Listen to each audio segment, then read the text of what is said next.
So if you have been told that VBACs are too risky, you are not alone. No, but here's the truth.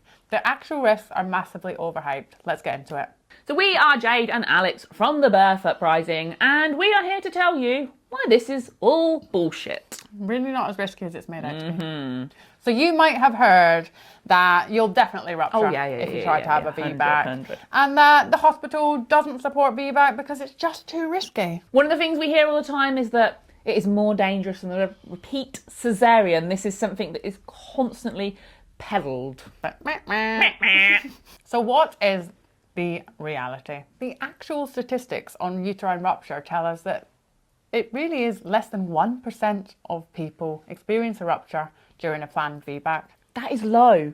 And if you were to put the odds the other way around, so over 99% of people won't rupture, if someone said to you, you've got a 99% chance that you're winning the lottery tonight, you taking them odds? Absolutely. I'm getting my flights booked before I even know. Let's not forget that repeat caesareans, they do carry their own risks, like any major abdominal surgery does, but often we're talked to as if there are no risks to a repeat caesarean. There absolutely are, and we can't make informed decisions if we aren't being told about the fact that there are risks to a caesarean as well. One of the most important things to remember is that NHS guidelines actually support VBAC as a choice and think it's a very reasonable way to birth a baby. For those who have had a previous caesarean, a lot of the time they will feel like they've missed out on something if having a caesarean was not their first choice when it came to birth.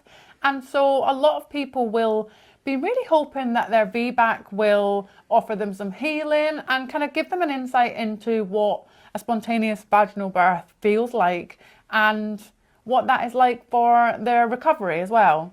Often the reason why VBACs are spoken to us like they are the most dangerous thing is because of legislation with regards to the hospital. It's not actually because they are, it's because it would be easier for the hospital if you were to have a repeat caesarean, because they can plan that. They would also be less fearful. A lot of the time, the fear from a VBAC comes from a consultant, a healthcare professional, really being worried about it for themselves, not through actually any evidence, just because of perceived fear that they have got with it.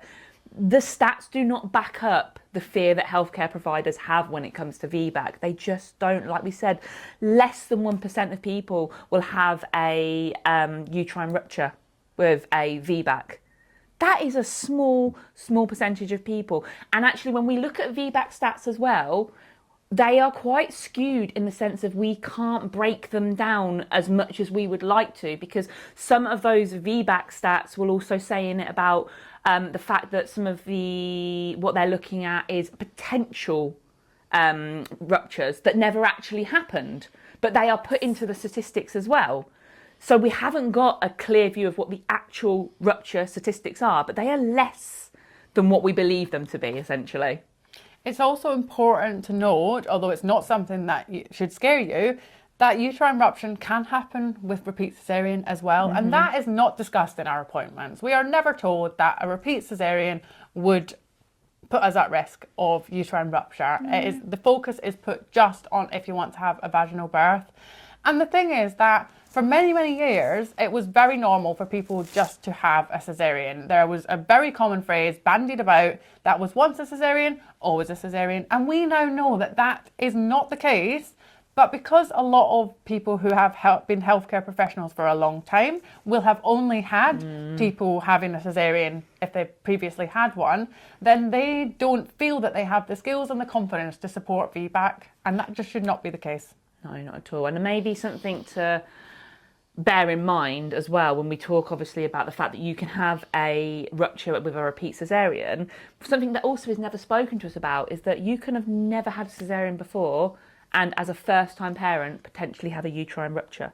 But I never knew that first time around, did you? No. It's not something that's not spoken about because the chances are so low. But even lower than the 1% chance that you have if you've had a previous caesarean. And it's also worth saying that different ways of having your baby will open you up to different risks of uterine rupture. For example, having an augmented labour. So you've already started labour, you've maybe gone to your birth space, and for whatever reason, uterine rupture occurred after having maybe your water's broken or the drip. that is actually the most likely time to have uterine rupture. And this may be why they're often a little bit funny about inducing people who have had a previous caesarean or using the drip and things like that. And that might be fair enough. The stats are still very, very low, but it makes sense that what we should really be aiming for if we want to have a VBAC is a birth that starts itself and is left alone, because I believe the chances of uterine rupture in those cases are about 0.5%. Your own circumstances, as well as the circumstances that you're experiencing during your birth, will have different factors that mean that uterine rupture is more or less likely than somebody else in a different experience. So we break down all these stats in our positive birth after caesarean course, but the thing to bear in mind is just that the chances are very, very low. So it's unfair that at all of our midwife appointments and any time where we're talking about our birth, when we're planning for a VBAC, uterine rupture is bandied around so much.